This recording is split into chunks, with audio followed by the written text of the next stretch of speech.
Kita berikan support yang luar biasa kepada aparat penegak hukum Jawa Timur. Ya, Jawa Timur itu adalah kota iman. Untuk tidak perlu takut jika mengalami KDRT, untuk bersama-sama BKN.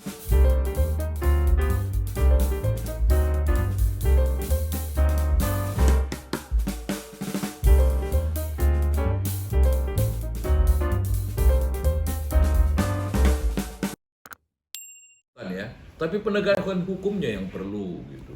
Kalau seorang Vena Melinda aja public figure mengalami begini, bagaimana yang tidak? Kita ajukan jempol, kita berikan support yang luar biasa kepada aparat penegak hukum Jawa Timur. Ya, Jawa Timur itu adalah kota iman, ya, kota agama, santri, kota agamais. Saya kira harus menjadi panutan tokoh-tokoh penegak hukum. Di sini BKN akan berperan aktif ya, edukasi, bahkan mendampingi. Ya, banyak teman-teman sekarang bergabung dengan BKN praktisi hukum untuk mengedukasi. Mudah-mudahan bukan hanya di Jawa Timur. Ya, kita yakinkan itu di daerah lain. Wanita itu banyak mengalami. Ada 2 penganiayaan yang dialami wanita dalam kasus seperti ini. Tapi yang paling sakit itu, yang paling nyeri adalah penganiayaan psikis.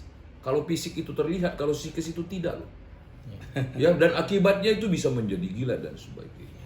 Saya kira media berperan aktif untuk membongkar seluruh kejadian ini, bekerja sama dengan para penegak hukum. Kali ini Jawa Timur mendapat tugas yang berat untuk mengungkap kasus-kasus yang berikut, yang saya kira banyak terjadi di daerah Jawa Timur.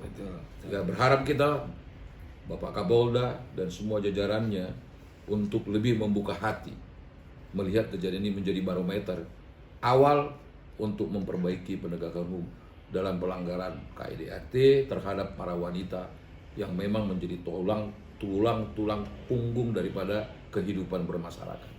Bang, itu sementara. Tapi banyak yang menyebutkan jika KDRT itu merupakan aib dalam rumah tangga, Bang. Itu seperti apa, Bang? Ya iya, semuanya itu aib, jangankan KDRT. Tetapi untuk kali ini, ketika masyarakat itu, khususnya wanita, agak sedikit merasa malu untuk melaporkannya, disinilah tugas penegak hukum menjelaskannya. Mana yang lebih bijak, menyimpan aib daripada membuka aib, menegakkan hukum daripada merendam hukum. Ini tugas para penegak hukum. Saya kira para penegak hukum, baik kejaksaan, baik hakim, baik pengacara, terlebih kepolisian, bisa memberikan ya edukasi kepada masyarakat. Ya, kalau dulu ada PKK wanita, coba dijelaskan sih apa yang menjadi hak mereka. Kita nggak boleh menutup mata, terkadang wanita itu malas melaporkan ini karena juga mungkin pelayanan aparat hukum yang kurang. Itu membuat aib ini disimpan untuk menjadi tidak terbongkar, sehingga kerugian penegakan hukum itu sangat signifikan. Bayangkan seorang wanita kalau mengalami penganiayaan psikis, bagaimana dia mendidik anaknya, bagaimana dia membangun rumah tangganya, kan goyang itu semuanya. Ini yang kita harapkan harus diberikan semangat, support kepada para wanita Indonesia yang mengalami ini. Dari BKN sendiri bukti konkretnya akan apa, Gus, terkait isu Ya, KDRT ini? jadi bukti konkretnya BKN kalau berkaitan masalah Vena Melinda, kita mendukung langkah-langkah kepolisian untuk menegakkan hukum dengan sebenar-benarnya. Dan ini sudah diwujudkan oleh Polda Jawa Timur dengan yang katanya tadi Mas dengan cepat. Nah, cepat itu salah satunya karena ada 2 alat bukti. Kan begitu? Ada bukti visum, lalu kemudian ada keterangan saksi, sehingga ini menjadi cepat, sehingga saudara FI ini bisa ditetapkan sebagai tersangka. Nah, yang kedua, untuk Mbak Vena Melinda, saya tadi juga membaca-baca, ternyata Mbak Vena Melinda ini pernah menjadi anggota DPR RI di dapil saya. Walaupun saya partainya tidak sama dengan beliau, tetapi bagaimanapun beliau juga memperjuangkan aspirasi masyarakat Kediri. Nah, pada kesempatan ini saya selaku warga Kediri, saya selaku ketua umum BKN mendukung dan mensupport Mbak Vena Melinda untuk tetap tegar, karena Mbak Vena Melinda bukan hanya sebagai seorang politisi aja, tapi dia adalah seorang figur istri, seorang figur perempuan yang insya Allah kalau saya melihat di acaranya pagi bersama Mbak Dewi Persik itu menunjukkan dia sebagai sosok perempuan yang salehah. Itu loh.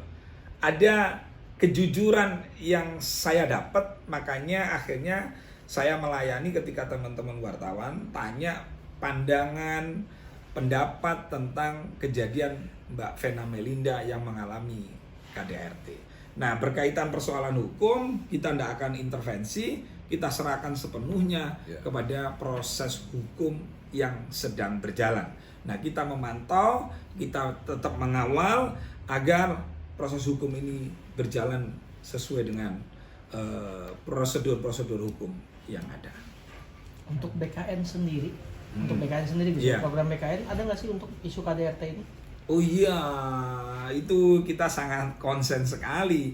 Kalau berkaitan masalah KDRT, kemarin mulai Lesti, terus kemudian dengan Bilar, terus kemudian kemarin masalah KDRT itu yang betul katanya Bang Raja itu termasuk kekerasan psikis itu yang paling bahaya. Nah, maka dari itu pada kesempatan ini alhamdulillah kita diskusi juga dengan senior Bang JS, kemudian ada lawyer kami juga, ada Bang Raja. BKN memproklamirkan diri untuk perempuan-perempuan yang terdolimi, yang teraniaya, untuk tidak segan-segan, untuk tidak perlu takut jika mengalami KDRT, untuk bersama-sama BKN. Konsul BKN, kalau misalnya diambil langkah hukum, maka BKN memberikan free, nggak perlu mikir duit. Malah kalau bisa kita yang akan membiayai hidup kepada perempuan-perempuan. Tetap semangat, karena perempuan adalah tiang negara, karena perempuan adalah ujung tombak dari negara kita. Coba kalau perempuan di Indonesia itu sumpek semua, bisa goncang ini negara kesatuan Republik Indonesia. Saya kira itu mungkin teman-teman. Siap.